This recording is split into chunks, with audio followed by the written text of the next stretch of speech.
طالبانو په پاکستان حمله کړې ده او هغه وایي موږ په افغانستان د حملې غچ اخلو. تاسې دې جګړې ته چې اوس د پاکستان او افغانستان ترمنځ ده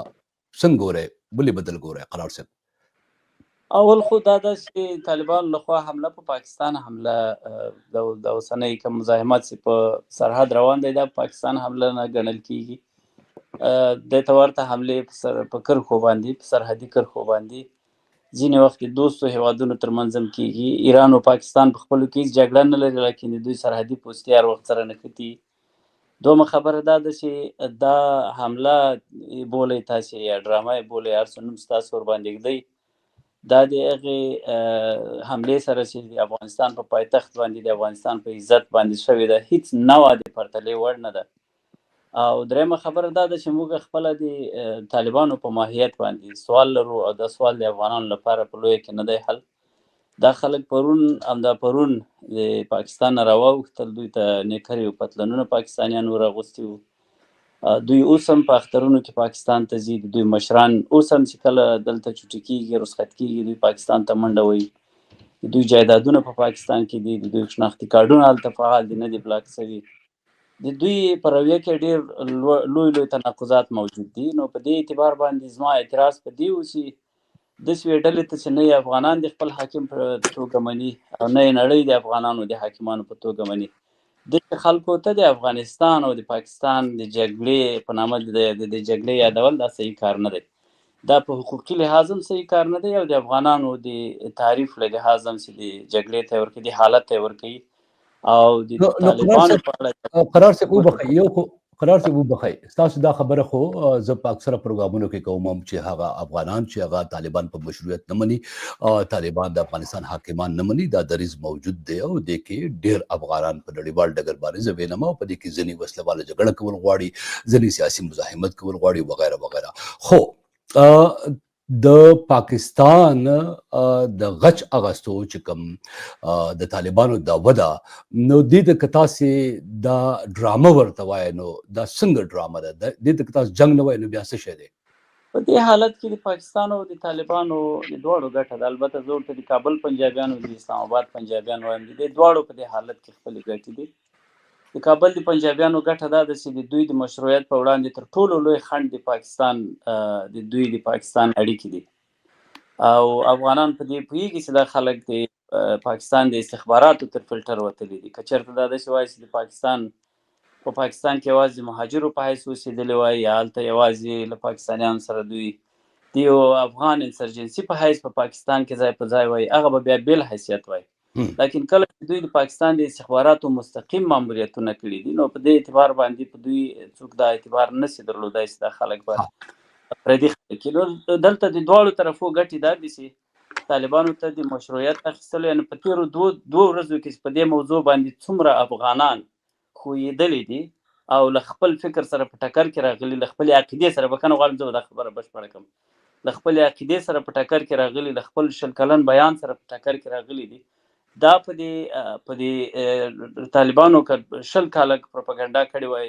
دا کار نه شوی، دا به نه وی شوی. قرار صاحب یو طرف دا دی، یو دوم طرف د پاکستان لپاره دا ډېره لویه لاسته راوړنه ده چې دوی په افغانستان کې بیا یو جګړه راګرمه کړي او دلته بالاخره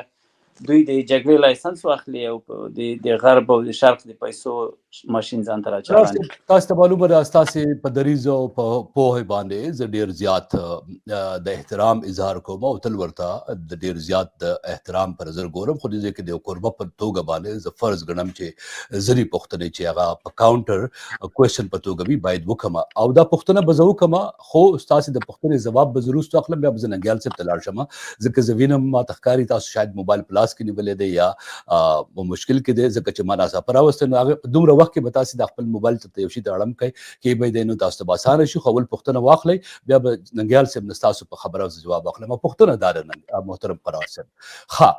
ډرامه ده دا پاکستانیان دي وغیره وغیره. نو تاسې مانګ وای دا ویل غواړئ چې پاکستان خیر دی که په طالبانو حمله وکړه په افغانستان یې حمله وکړه د افغانستان په ابروی حمله وکړه نو د دې ځواب باید دی نه یې ویلی او دی خاموش ناست وی ستاسو د خبرې خو دا مطلب جوړیږي وبخئ زه غواړم ستاسو جواب واخلم خو چې تاسو یو پیر لږ دغه د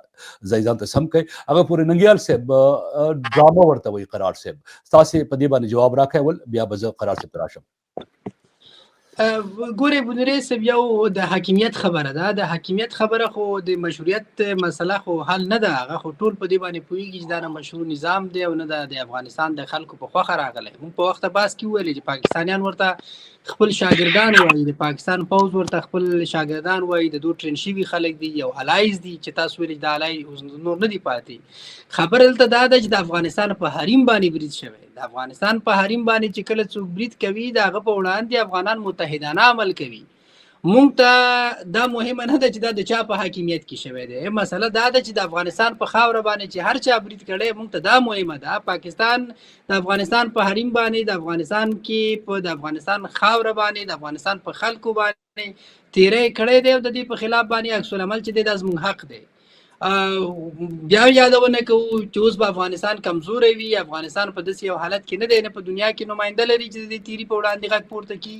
او نه په کور د نه دی دومره قوي دی دومره څوک دی چې د پاکستان څخه بالمثل انتقام واخیستل شي د دوی جوګوي ما تاسو ته مثال درکړ د ډاکټر نجیب الله د واکمنۍ د جمهوریت د واکمنۍ د نورو واکمنیو د ملتونو په ژوند کې چې دی دا وختونه راځي او کله چې هغه حالت راسي نو د افغانانو په حافظه کې چې دی دغه کوم برید چې په کابل باندې د کابل په زړه کې پاکستان وکړ د دې سپین سترګۍ جواب به ورکول کیږي او د دې حساب به اخیستل کیږي افغانانو ته زموږ دغه بحث نتیجه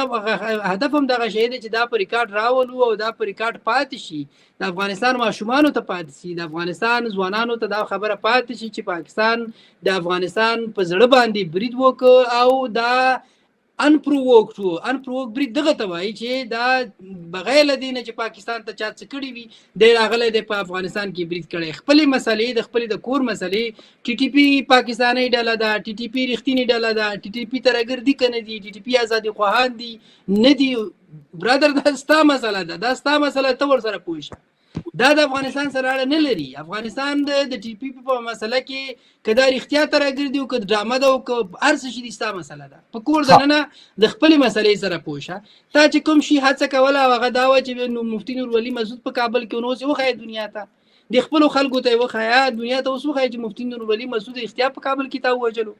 که دا شي ثبوت نه لري نو دا تا خدا بیمانه تیری تا په دې خلکو باندې وکړو په افغانستان کې دی وکړو بیا د اړخ ته راځو چې د په افغانستان کې حاکمیت د چا دی د په دې باندې مونږ کافي بحثونه کړي دي زه هغه بحث او ځکه نه وځم چې ستاسو د دې 1 ساعت او نیم ساعت د بحث د دایرې نه اوږدېږي هغه زموږ مسله ده او زموږ مسله پاتې ده د نظام د مشروعیت مسله خو زموږ یو دایه ده هغه مونږ نه ده پرېښې خو کله چې د پاکستان سره زموږ خبره راځي هغه د دنه دا پوښتنه کولی شو چې وروره تا څه کارت تا په دې ملک باندې برید وکړو او تا برید داسې وکړو چې دلته د ټي ټي پي مشر او د ټي ټي پي مشر مالته نه او بیا ټي ټي پي ستا مسله ده ستا د کور مسله ده که ښه دی که بد دی موږ په دې هم تبصره نه کوو مخکې مو په دې تبصرې کړي دي خو نن دا هم نه وایو چې دا ترهګر دي که نه دي خو ستا مسله ده ستا د کور خبره ده او تی په کور کې حل که او د زلمي خلیلزاد مشوره چې د هغې ته غوږ ونیسه مذاکراتو ته لاړ شه ورسره ځکه چې تا د مذاکراتو مشورې موږ ته هم راکولې یو وخت د طالبانو سره د مذاکراتو مشوره دې موږ ته راکوله نو موږ هغه وخت کې د مذاکراتو لاره وه او بیا به دې ویلې چې نه تا په کور دننه پوځ لري نو پوځ تم لري ورسره معلومه یې که خپل ملک چې دی خپل خلک چې دي او دا جنرالان د څه دپاره دي دا معاشونه ستا پوځ دا خلک د څه دپاره دا معاشونه اخلي 9 بلین ډالر د پاکستان د پوز بجټ د ما یادونه وکړه چې 0% په 2025 کې د پاکستان د پوز بجټ زیات شوی دی دا بجټ څه لپاره خو امن راوله د سیمه کې امن راوله د خپل خلک چې د خپل سیمه کنټرول کا کله چې ته نشي کنټرولولای د سیمه کې پر اختیار نشي کنټرولولای نو دا خو ستانه کمی د افغانان ولې قرباني کوي او که ډرامه کوي نو بیا خو د دې ډرامې ایکسپوز کول پکار دي ته بیا ولې افغانان د خپل ډرامې لپاره زما مملکت چې دی هغه ته قرباني کوي او د یو بل جنگ لپاره خپل د پیسو د ګټلو لپاره د افغانانو ویني چې دی هغه بیاوي سم ده ننګیال صاحب زه غواړم اوس قرار صاحب ته مخبر کو او قرار صاحب دا خبره چې دا ډرامه ده او د چې کوم دریز ویلو پښتنه مد نه کړي و قرار صاحب ها نو تاسو مطلب دا دی چې طالبانو هیڅ نه وکړي نه دا خو صحیح برداشت نه دی چې زموږ مطلب دا دی چې د پاکستان په مقابل کې دې څه ونه شي. زموږ او د پاکستان دښمني ده او دا دښمني د پاکستان د چارواکو لخوا علني اعلان شوې ده. څو ورځې مخکې د پاکستان د پوځ مشر ښکاره وویل، د دفاع وزیر یې ښکاره وویل چې افغانستان زموږ دښمن دی او زه افغان یم او بل هر افغان دا شی حس کړی ده په خپل وجود سره. مصیبت دلته دا دی چې افغانستان د پاکستان دښمن دی خو په افغانستان باندې حاکم رژیم چې دی دا بیا د پاکستان دوست دی. د په اړه باندې اوس هم پاکستانی چارواکي چې کله د جنگ خبره کوي بیا هلته افغانستان یادوي چې افغانستان سره زموږ جګړه ده، هلته طالبان نه یادوي. ځکه دلته یو باریکي موجوده ده چې طالبان بیرته د دوی خپل خلک دي او افغانستان د دوی دښمن دی. کله چې د افغانستان په خاوره باندې تعرض کوي دوی په طالبانو په حقیقت کې تعرض نه کوي، دوی د افغانستان په خاوره تعرض کوي او په دې باندې موږ تر بل هر چا ډیر ځورېږو. خو موږ ته د پاکستان دوه ډوله حملو ته زموږ ورمخه ده. یو هغه حمله ده چې په هغې کې 15 کسان وژل کېږي، یو هغه خطرناکه حمله ده چې په هغې کې زموږ فرهنګي بنسټونه یې تباه کړل، زموږ علمي بنسټونه یې تباه کړل، زموږ نسلونه یې په ذهني لحاظ راته ووژل. په هغې حمله کې د موږ د ورځې 300 ماشومان په سوی تغذیه مړه کېږي. یعنې کله چې طالبان په ملک باندې حاکم سي او زموږ ځوانان دا ومني چې دا د افغانستان استازي دي او تاسې غوندې ژورنالستان را ولاړ سي او طالبان د افغانستان د استازو په توګه باندې یاد کړي او د دوی جګړه او د دوی ډرامې دا د افغانانو ډرامې وبولي. دغه خطرناکه مسله دا ځکه خطرناکه ده چې د پاکستان په یو حمله کې به موږ 15 کسان وژل کېږو، لکن د طالبانو په یو کال کې د یو کال د دوی د حاکمیت په نتیجه کې په میلیونونو افغانان په معنوي او مادي لحاظ باندې وژل کېږي. دا ډیره خطرناکه ځکه د دغسې یو رژیم باقي پاتې کېدل به موږ په زموږ نسلونه به له هر ډول تباهي سره مخ کړي. موږ به له کلچرل جنوساید سره مخامخ یو، زموږ اولادونه به په مدرسو کې برنواش کېږي، د موږ ښځینه د موږ ښځې به سپرس کېږي، د موږ د افغانستان بل نړیوالې ټولنې جدایي. موږ ته دا ډیره خطرناکه ده چې موږ پاکستانیان په طالب کې ورمدغم کی، یعنی افغانان یو ډول په تقابلي روحیه د ریورس سایکالوژي په کارولو سره افغانان په طالب کې ورمدغم کی او زموږ پوهان راسي، زموږ لوستي خلک راسي او په تیرو 2 ورځو کې موږ دغه حماقت ګورو متاسفانه په ډېر لوړه کچه چې دا په دې معنا چې افغانان متحد کیږي دوی په طالبانو کې ورمدغمیږي او په داسې حال کې چې طالبانو لخوا د افغانانو سره د اتحاد هیڅ خبره نشته. یعنی طالبان له افغانانو سره یو عادي تفاهم ته هم نه دي حاضر، یو عادي ناستې ته هم حتی بخښلو ته یې نه دي حاضر. دا دوی چې کوم څه ته عفو وایي دغه عفو هم له دوی خو دې کې تضاد دې کې یو تضاد زما زوم صاحب څه خبره کوي او تاسو ته ما ځکه خواست وکړ چې تاسو دا نظر چې دی دا باید د خلکو په ذهنونو کې وي او په دې باس وشي او دا مهم دی او دې ته پام راوړل. خو تاسو ویل چې پاکستان وایي چې په افغانستان حمله کړې ده، طالبانو نوم نه اخلي، همدغه شان خبره خو ټول افغانان کوي چې پاکستان حمله کړې ده، خو د پاکستان پوځ یا پنجاب یا یو صوبه نه یادوي، پاکستان یادوي. هغه خواته پاکستان یادېږي نو دې خواته به هم افغانستان یادېږي. نه د افغانستان طالبان خو په افغانستان کې نه افغانانو د مشروع حاکمیت په توګه منلي او نه نړۍ د افغانانو د نماینده په حیث منلي. موږ ته خدای او تمدني مسله هم ده، مدنیتي مسله ده، یوازې دا خو نه ده چې موږ طالب د سیاسي ډلې په توګه بولو. موږ ته خو دا ډېره خطرناک خبره ده چې خلک افغان یا پښتون د طالب سره اکویټ کړي، له طالب سره یې انډول کړي او ووایي چې طالب ګواکې د افغان. ځکه موږ ته دا ډېره خطرناکه ده چې یو څوک تر اوسه پورې موږ لیدلی نه یو هغه زموږ په موږ باندې د مشر په حیث وتپل سي،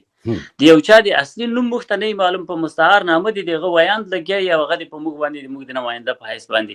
ما ته ته په ما ته یو کور په کرایه راکوي، مخکې تر دې چې ته زما تذکره وګورې، زما شناختي کارت وګورې، ما ته کور په کرایه راکوي. زه څنګه خپل ملک داسې یو چا ته وسپارم چې هغه اګنده څېره تر اوسه پورې ما نه ده لیدلې او البته لیدلې مې ده ما په رڼا ورځ ورته کتل چې دا د دښمن تحفه وه، د دښمن په بدرګه تر کابله پورې راغلل، دښمن نصب کړل، دښمن ورته کابینه وټاکله، تر اوسه پورې په دوی کې فیصلې دښمن کوي. د دښمن ټول ستراتیژیک اهداف دوی په افغانستان کې پلي کړي. دا نن چې په افغانستان باندې پاکستانیان په سرو سترګو حملې کوي دا د طالبانو له برکته کوي. ته طالبان په دې پاکستانیان په دې نه پوهېږي، پاکستانیان په دې نه پوهېږي چې د طالب نه پرته بل هر څوک په افغانستان کې وایي دا نننۍ جارحیت نه سوی کولی. سمه ده. زه لیدونکو اردوونکو تاسو غواړئ د قرار صاحب نه یا ننګیال صاحب نه پوښتنه کوئ، نو موږ سره 10 دقیقې د ورشته دي، تاسو پوښتنه راولېږئ، زه به دې ته وړاندې کړم. قرار صاحب زه دوه ټکي چې دي په هغې باندې د ننګیال صاحب نظر اخلم او هغه زموږ په موضوع کې مهم ځای لري او د دې نظر چې دی هغه په ممکنه توګه دې جګړې ته یا دې جنگ ته هغه شان نه وي څنګه چې تاسو وایئ او تاسو نظر ته یو وار بیا زه وایم چې دا اورېدل ضروري وو او په دې ځای کې دا دې نظر ته ځای ورکول ضروري وو. ننګیال صاحب قرار صاحب دریځ او دلیل په ډېر بدل انداز کې دی او په هغې باندې باس نورم کې دی شي، خو بیا هم زه د لیدونکو اورېدونکو په خاطر باندې ستاسې نظر په دې کې د دوو ټکو نه اخلم، د سعودي عرب غبرګون او د امریکې رول. سعودي عرب چې کوم غبرګون ښودلی دی زه هغه ښایم تاسو ته، بیا تاسې غواړم چې په هغې باندې موږ پوه کړئ چې دا سعودي عرب دې مسلې ته داسې ګوري. سعودي عربستان وایي چې د پاکستان افغان طالبانو ترمنځ جګړه ته اندېښنه ښودلې ده او هغه په پاکستان باندې چې کوم حمله شوې وه په هغې باندې فکرمندي هم ښودلې وه. د افغانستان او د پاکستان چې کوم دې جنجال کې د سعودي عرب اوس تصور دی، قرار صاحب په دې موږ پوه کړه د پاکستان سره د دې تړون نه وروسته چې پاکستان او سعودي عرب کړی دی دا ځکه د پاکستان طرف ته ولاړ ښکاري او دا کردار څنګه دی؟ پوښتنه مانه ده او تاسو نه کوم او ننګیال صاحب تاسو نه کوم، تاسو یو پوښتنه دا کوم او بله به د امریکې کوم بیا پروګرام راغونډو. بلکې زه فکر نه کوم عربستان دی په دې مسله کې د دومره ښکارا طرف اخیستلو هغه وکړي، جرأت وکړي، ځکه بلکې دغه تړون ماته دا هم نه ښکاري چې حتی هندوستان کې په پاکستان باندې برید وکړي هم د هندوستان په خلاف اقدام وکړي او پاکستان عربستان به د هندوستان په خلاف باندې د پاکستان په طرف ودرېږي، بلکې هغه په دوامداره ډول باندې په منځني ختیځ کې او په خاص کر د عربستان دپاره د اوکرایي پوځ کردار ادا کړی دی. هغه خپلې پیسو سره کار وي، هغه پیسې اخلي او بیا هلته ځینې خدمات ورکوي. هغه که د یمن په خلاف جګړه ده او که په نورو مسایلو کې دی، تاسو ټول خبر یې چې راحیل شریف لاړه او بیا هغلته د یمن په خلاف هغه چې کوم الایز و د هغه پوځ و که نه د هغې مشري واخیستله، عملیات یې وکړل. نو د هغو حیثیت دغه شی دی. زما خو د دغه څه نه داسې یو هغه نشته دی چې دا به د نیټو غوندې یو تړون وي چې هغه که په ده برید وشو دی به رښتیا د هغه په خلاف اکشن واخلي، خو که اخیستی و نو دا ماته نه ښکاري. حتی د هندوستان په خلاف په جګړه کې ماته د عربانو یا د عربستان جرأت دومره نه ښکاري، بیا د افغانستان په خلاف خو بیا بیخي ناممکنه ماته ښکاري. سمه ده. او زه 15 دقیقې کې غواړم پروګرام راغونډ کړم. زه تاسو دواړو ډېر د زړه تله شکریه ادا کوم چې په دې نیمه شپه کې دلته دا وخت موږ سره درې نیمې دي او قرار صاحب سره په ممکنه توګه به د شپې 12 وي د دې په کوم ځای کې دی، خو بیا هم دا مهم امپورټنټ ټاپک موږ په بحث کوو. زه قرار صاحب نه پوښتنه راغلی ده، دی به ځواب ووایي، خو دې نه مخکې ننګیال صاحب تاسو یو بله پوښتنه. سعودي عرب په دنیا کې خپل رول دی، خو د امریکې رول او کردار چې دی کله چې پاکستان برید وکړو سم د ټکه د امریکې نه بیان راغی چې د دې نه خبر دی. تاسو فکر کوئ په دې کې امریکا داخل کېدی شي د دواړو هیوادونو ترمنځ قرار صاحب ناست دی؟ او زه بیا دا وایم او قرار صاحب وایي چې داسې مه وایئ، خو د افغان طالبانو او پاکستان ترمنځ چې اوس کوم جنجال جوړ شوی دی، تریخوالی پیدا شوی دی، دی چې کوم د صلح پسند ځان ته وایي یا امن پسند وایي په دنیا کې جوړې کوي. ته فکر کوئ ننګیال صاحب امریکا په دې کې څه رول کردار لوبولی شي؟ زما باور خو دا دی چې دا د پریزیډنټ آف پیس چې ولسمشر ټرمپ نن سبا دا خطاب ورته کیږي، نو دی که کردار ادا کوي نو دی دواړو سره تماس نیولی شي، هم عبدل سره دی اړیکه نیولی شي او هم د عبدل په مقابل کې چې دوی بل اړخ دی هغه سره هم دی تماس نیولی شي. او که دوی غواړي چې د سولې یو اتم تړون رامنځته کړي په افغانستان کې انګیج شي، نو په یو نامه باندې دا د خپل بایوګرافي کې ور اضافه کولی شي. خو خبره دلته دا شی ده چې د افغانانو ژوند چې دی، د افغانانو حالت چې دی، هغه به ممکن تغییر نشي، اصل مسله به بیا هم پاتې وي. او هغه مونږ چې کله بحث کوو د پاکستان په خلاف د غبرګون خبرې، هغه د عادي افغانانو د ژغورنې خبره ده. مونږ د دې په خلاف غږ پورته کوو چې په کابل ښار کې چې کله ته برید کوې ته عام افغان وژنې، ته د طالبانو په نظامی کوماډه باندې د برید نه دی کړی چې طالبان دې وژني، ته عادي افغانانو باندې بې دفاع خلکو باندې برید کوي او بیا ته دلته راځي د خپل تیری چې دی په دې نامه توجیه کوي چې ګویا دلته ترهګرې ډلې دي او هغه ترهګرې ډلې چې 20 کاله تا روزلي دي، تا سپانسر کړي دي. مسایل لږ پیچلي دي خو ستورو سپین هم نه دي بالکل، که نه لکه دومره نه دي چې مونږ ډېر واضح کلیر ټاپی ولګو. حالات تغییر کوي، ډاینامیکس مونږ په دې 2 ساعته پرون بحث کړي، د سیمې حالات هم تغییر کړي دي، ګټې هم تغییر کوي، تهدیدونه هم تغییر کړي دي، ډیر مسایل دي. خو زه بیا تاسو بیا د تیر کال مې په تاسو سره په بحث کې خبره کړې چې د پاکستان حالات خرابېدونکي دي، تاسو ته نن بیا دا خبره کوم چې د پاکستان حالات خرابېدونکي دي. بل وارې به کال دا وخت به بیا بحث کوو ان شاء الله. او زه داسې په دې خپلې خبرې په خپل سورسز باندې د خپلې خبرې په منابعو باندې زه اطمینان لرم چې هغه څه چې په پاکستان کې روان دي د پاکستان حالات کې او پاکستان کې ثبات چې دی هغه د دنیا په ګټه نه دی، هغه د دنیا په ګټه نه پاتې کیږي. دا ګرمې ناستې، دا ګرمې غاړې په مختلفو ځایونو کې او دا ډالۍ ورکول دا دوکې دي چې دو فکر کوم دا ځان دوکه کول دي. د پاکستان خلک باندې باید په دې پوه شي دا شی چې دی دا ملک چې دی دا د بې ثباتۍ خواته روان دی او د دنیا ضرورت دا شی دی. منځني ختیځ کې به سوله راځي، په جنوبي اسیا کې باید سوله رانه شي. دې کې د دنیا ګټې نشته په منځني په جنوبي اسیا کې سوله راوصل. هلته ګریډ ګیم دی، غټه مسله ده، غټ دښمن دی، لوی تهدید دی. د متحده ایالاتو لپاره یو لوی کمپیټیټر پروت دی، هغه باید بې ثباته شي. د هغه لپاره باید ځینې هېوادونه قرباني ورکړي، که خوشحاله وي که خفه وي باید قرباني سي. دا ځان ته چې ډېر هوښیار وایي دا هوښیارې مرغۍ نښلي او زموږ دا باور دی دا د نښتلو په حال کې دي. نو بس په دې باندې تاسې وګورئ، بیا به خبر سئ او حالات به وڅارئ. او زموږ باور دا دی چې په دنیا په نورو سیمو کې چې د سولې تړونونه کېږي دا هم د دې لپاره کېږي چې فوکس راشي، کنسنټریټ شي په دغه سیمه باندې او په دې سیمه کې پاکستان ماته قرباني ښکاري. کنکلوژن کې بخیر یو دقیقه بل بیا واخلو. ننګیال صاحب البته زه غواړم چې قرار صاحب تاسو چې کوم دریځ وویلو په دې کې ډېره ژوره اشاره ده چې تغییر راغلی دی، اوس هغه وخت نه دی پاتې. قرار صاحب دغه پوښتنې ته به ستاسو پام و د ننګیال صاحب دې دریځ ته ورسره حکمت الله ایاز صاحب ستاسو نه پوښتنه کړې ده په سکرین ښکاري، نورې پوښتنې هم را روانې دي خو بهر دا پکې ستاسې د دلیل او دریځ باندې یو پوښتنه ده چې قرار صاحب نه دې پوښتنه وشي چې که طالبان د افغانستان دښمنان وي نو بیا خو دې دښمنانو ته تاسو اجازه ورکړه چې افغانستان ونیسي. او دا البته زما پوښتنه زه فکر کوم چې کوم وختي پورته کړې وه هغه بدله وه. قرار صاحب زه فکر کوم مانه شاید هغه د پام ووتله، خو بهرحال تاسې په دې باندې خبره وکړئ تر څو پورې زه هغه بله پوښتنه پیدا کړم ما هغه راپورته کول غوښتل. قرار صاحب گو اهیډ. خبره دا ده پوښتنه خو ماته ډېره واضحه نه سوه، خو خبره دا ده چې کمزوری حریف انتخابول دا د هوښیار طرف کار دی. او طالب که فرضاً د پاکستان حریف هم وي نو داسې حریف دی چې په نړۍ کې هېڅوک له هغه سره غاړه نه وړي، هېڅوک له هغه سره روابط نه ساتي، هېڅوک یې په رسمیت نه پېژني، نه په افغانستان کې پایه لري، نه د هېواد نه د باندې ملاتړ لري. لکه څنګه ستاسو د سعودي مثال ورکړ، زموږ لپاره تر ټولو خطرناکه دا ده چې په دغسې یو لوبه کې چې د تا نمایندګي طالب کوي ټول انسانیت به ستا په خلاف ولاړي. او همغه پنجاب چې همدغه طالب د پاللو مسؤلیت لري هغه په خپلو مدرسو کې ساتلی دی، روزلی دی، دلته یې په موږ مسلط کړی دی. دا به بیرته طالب په مقابل کې د ناجي رول ادا کوي. او دا په دې سیمه کې که لر پښتانه دي که افغانان دي دوی ټولو ته به دا یعنې هدف دا دی چې طالب د اعمالو په نتیجه کې چې کومه کرکه راټولېږي د هغې نه به بیرته پاکستان ګټه اخلي. پاکستان په دې کې شک نشته، لکه ننګیال صاحب چې وویل پاکستان د پیړۍ تر ټولو لویو ننګونو ته ورمخ دی. د همدغو ننګونو د مقابلې لپاره پاکستان ځینې زیانونه ګالي د دې لپاره چې خپل وجود وساتي.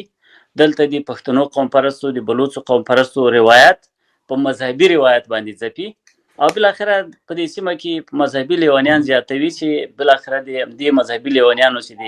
هغوی د مهار چابیل همدوی سره ده بیرته د همغو د حل په توګه نړۍ پاکستان ته مراجعه وکړي. په همدې خاطر د پاکستان د دفاع وزیر کله څه وخت مخکې واشنګټن ته راغی، هم د ترهګرۍ د جګړې پروپوزل راوړی چې دا وسپارئ او د دې لپاره چې د خپل پروپوزل قوي کړي دلته باید د ترهګرۍ خطر برجسته کړي چې بالاخره دلته واشنګټن ډالر ورچالان شي. قرار صاحب تاسو به بیا اخري جمله مو وایي یو دقیقه او بیا به پروګرام کې یو دقیقه ننګیال صاحب باندې راغونډ کو. خو دا پوښتنه چې دا رضا الله زار چې را لېږلې دا ورسره ځواب کوي اخري خبرې سره وایي چې د قرار صاحب د پوښتنه وشي چې اوس شته چې په اوس شته وخت کې ستاسو په افغانانو ته څه کول پکار دي؟ آیا دا مهمه نه ده چې افغانان د پاکستان په وړاندې په یو دریځ وسي که د نظام په راس کې هر څوک وي؟ او بیا ورسره اخري د پروګرام راغونډولو خبرو مو کوي نو یو دقیقه کې د پاکستان د توطیې په مقابل کې د ودرېږي. هغه توطیه چې پاکستان د هغې د حاکمولو لپاره 40 کاله په افغانستان کې جګړه کړې ده، ولسمشر یې پکې له لاسه ورکړ، جنرالان یې پکې له لاسه ورکړل، 90,000 فوجیان او ملیشا او د حکومتي اهلکار یې له لاسه پکې ورکړل. هغه توطیې دې له ځانه وشړي ځکه پاکستان د افغانستان تباهي اوس په یو شکل باندې اوټومایز کړې ده، اوتوماتیکه کړې ده. کله چې طالب په افغانستان واکمن شوی دی نور هغه زحمت چې پاکستان د افغانانو د تباه کولو لپاره ګاله چې یو سکول ته به ورتلل هلته به معلمان علالولو سر معلمان به علالول دغه زحمت نه اوس پاکستان خلاص دی. اوس کوم دستګاه چې دوی په افغانستان واکمنه کړې ده هغه دستګاه د پاکستان ټول اهداف ورته سرته رسوي. افغانان جاهل پاتې کیږي، له علم او له تمدن لرې پاتې کیږي، د افغانانو په منځ کې افراطیت ته هوا ورکول کیږي، نسلونه زموږ ضایع سول. د افغانانو نیم وجود چې هغه خزینه دی د ټولنې هغه فلج کیږي. افغانان له ټول نړۍ منزوي ساتل کیږي، افغانان له ټول نړۍ سره په افراطي جګړه کې ساتل کیږي. افغانان باید اول خپل ضعف لري کې په دې باندې فوکس وکړي چې له خپل ځانه دغه خپس کړي چې د دوی په ستوني ناسته ده دغه ایډز ناروغي چې د دوی امیون سیستم یې ډاون کړی دی دغه ایډز ناروغي باید له خپل وجوده رفع کړي ځکه د افغانانو د کمزورتیا دلیل هر وخت دغه افراطیان وو او وی به یعنی د همدوی د اعمالو په نتیجه کې خو افغانستان دغسې بې لاسو بې پښو سوی دی چې هره ورځ په افغانستان په پایتخت باندې حملې کیږي او د ولایتونو په مرکزونو یې حملې کیږي او په مقابل کې د شپې یوه ډرامه اوسي سهار چې راپورته کیږي د ډرامې اثار هم نه پاتې. دا خپله یوه پوښتنه ده چې د طالبان چې تقابلي حمله کوي په سرحد کې ولې د ورځې نه کوي، ولې د شپې ورخطا وتي چې سهار موږ راپورته کیږو ډرامه ختمه او دوی وایي 15 ساعت هم جګړه وکړه جګړه ختمه سوه او افغانان په دې هم شک لري چې دوی دې جګړو ته کوم وسایط بیا یې بیرته راستنېږي که نه راستنېږي. په دې هم شک لري چې په دې جګړو کې حتی کوم وګړي چې په اخلاص ورځي اولو کرښو ته د هغو خلکو امنیت وروسته بیا ګواښل کیږي هغوی بیا تشخیصیږي په افغانستان کې هدف ګرځول کیږي. نو دا ټوله مسله داسې ښکارېږي چې زموږ لپاره تر ټولو لویه خبره دا ده د ملګري د سوال په ځواب کې چې موږ په خپل ضعف لرې کولو باندې کار وکړو، د خپل غاړې له خپل ستوني د طالب خپسه ولاړه کړو. مننه. ننګیال صاحب اخر یو دقیقه یا دوه کې تاسو غواړم چې کنکلود کو دا پروګرام او قرار صاحب خبرې او دریځ چې دی زه فکر کوم دا یو بل او بدل دریځ دی او دا اورېدل او دا غوږ نیول او د باندې باس کول ډېر مهم دی په دې حالاتو کې چې په څرنګه مطبوعات د دې کوریج کوي لګیا دي خلک ورته یو نظر لري او په شروع کې تاسو په دې باندې باس وکړو چې دا څرنګه چې پاکستان په هندوستان جګړه کې په کورني سیاست کې یو ابرو پاکستانی پوز بایلل و هغه بیرته ترلاسه کړه هغه طالبان چې خلک ورته ډېر زیات غوسه وو هغه ته ډېر حده پورې سیاسي ګټه ورسېده. خو بهرحال غواړم په یو دقیقه کې ستاسې په وینا باندې بله پروګرام راوړو. بله د تحلیل تر کچې موږ وویلې بنیري صاحب د دې برید تر ټولو نه ډېره ګټه طالبانو ته ورسېدله ځکه طالبانو په کور دننه ځان سره خواخوږي پیدا کړه، خلکو سره خواخوږي وښودله. دا یو حقیقت دی، تاسې ګورئ سوشل میډیا ورنه ډکه ده که افغانستان کې دننه دي او که په افغانستان نه باندې خلک دي د دغه برید د پاکستان په خلاف باندې د افغانانو کرکه چې کوم په کوم لیول کې ده کوم شدت چې د کرکې دی هغه د هغې د انتقام په لټه کې بیا دې ته نه دي کتلي چې څوک دي خو د پاکستان نه باید انتقام واخیستل سي او دغه برید چې دي خلک خفه کړي دي. پات شو دا خبره چې په افغانستان کې څه وشول دا خو د چا نه پټ نه دي چې دا پاکستان وکړل، بلکې دا څوک چې ناست دي د پاکستان راوستل دا کومې ډلې چې دي د پاکستان راوستل. اوس دا دومره ګیلې او شکایتونه ولې موږ خو دغه وایو چې ستا دا شکایت له کوم طرف نه دی، دا دروغ دي، دا شکایت چې دی ته موږ قرباني کوي زموږ په ښارونو باندې چې ته کوم برید کوي دا خو ستا الایز دي. باز په سر کې مو دا خبره درته وکړه دا ستا ورونه او ستا الایز وو، نو ته بیا ولې شکایت کوې د خپل الایز نه، د خپلو هغه خلکو نه چې 20 کاله تا روزلي وو ستا بچي ول ته ورته مولانا فضل امان او مولانا سمیع الحق دې ته خپل بچي ویلي دي، ستا د مدرسو نه فارغ خلک دي، د هغو نه ستا شکایت معنا نه لري. مونږ د دغه جګړې قرباني نه غواړو چې مونږ قرباني سو ځکه مونږ زموږ په ښارونو باندې د پاکستان د جیټ الوتکو برید چې دی په عوامو باندې په خلکو باندې دا ښکاره تیری دی او د دې په خلاف باندې اتحاد ضروري دی. زمونږ که لږ نور پسې لاړ سم دا لړۍ باید نوره پای ومومي چې کله زمونږ مجاهدین زمونږ په خلاف کاری بیا د مجاهدینو په خلاف طالبان کاری، د طالبانو په خلاف مقاومت ته ځای ورکوي، د مقاومت دپاره بیا داعش هم ځای کوي. دا لړۍ باید زموږ په مملکت کې پای ومومي، دا حماقتونه باید پای ومومي چې ستا هره ډله پاکستان کارولی سي، دا ظرفیت لا باید له پاکستانه نور واخیستلی سي. مونږ په کور دننه باید ځینې شیانو ته ځینې تاریخي اشتباهاتو ته مرور وکړو او په هغه باندې باید موږ سره جرګه شو بحث سره وکړو چې کوم ځای کې فالټ چیرته دی، غلطیانې چیرته دي، موږ چیرته غلطیانې کړي، زموږ مقابل کې چې څوک ولاړ دي هغه چیرته غلطیانې کړي او اعتراف باید وکړو د مملکت وژغورو. که موږ په یوه نرخ باندې روان یو طریقه باندې چې 15 کال او 10 کال مخکې کوم خبره کوو او زموږ سیاست چې دی تغییر نه کوي او جامد سیاست او جامد موقف مخ ته وړو بیا د افغانستان په خیر خبره نشو کولای. مونږ باید په خپل خبرو کې فلیکسیبিলিټي ولرو د رامنځته کو د افغانستان د خلکو د خیر د افغانستان د خلکو د مصلحت لپاره چې افغانستان وژغورو. زمونږ خلکو ته زمونږ خپل ملت ته پیغام ده د بیړۍ ډوبیدونکې ده او مونږ باید د ډوبونکو په حیث رول ادا نه کړو چې نور یې ورپسې ډوبه کړو بلکې که لږ هم کېدلی شي چې دا بیړۍ ژغورلی شو مونږ به د هغه خلکو کردار ادا کوو. راځئ چې په خپلو اشتباهاتو باندې د افغان په توګه زه د جمهوریت د یو کارمن په توګه د یو ټیټې رتبې د کارمن په توګه په ځینو اشتباهاتو باندې اعتراف وکړو. نو د اعتراف وکړي څوک چې حاکمان دي هغه دې هم هغه شیانو ته اعتراف وکړي چې وسړیه ته قرباني کېږې. مونږ پرون هم په یو بحث کې ویلي که ته د پاکستان په لومه کې نښلې پیلي وضعیت کې ستا اقتدار ته تر ټولو لوی ګواښ پاکستان دی. دا زموږ تحلیل دی ستا اقتدار ته ګواښ نه د مقاومت جبهه ده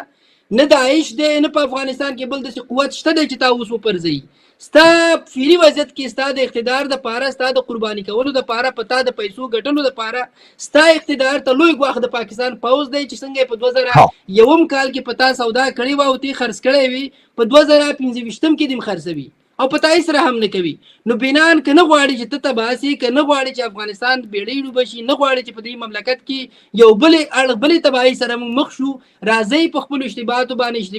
اعتراف وکړو د یو ملي جرګې طرف ته لاړ شو د یو ملي مصلحت خوا ته لاړ شو. ملي مصلحت د خیر خبره په هیڅ وخت کې ناکامه خبره نه ده. راځي چې خبره سره وکړو. موږ له خپلې خبرې نه یو تیر سوي. زه د جمهوریت نمایندګي کوم د خپل فکر نمایندګي کوم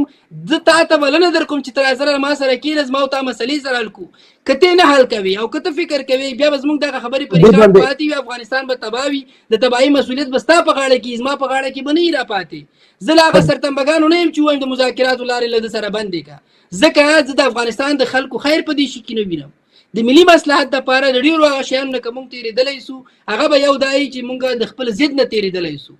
نو د خپل ضد نه تېرېدل که د افغانستان په خیر وي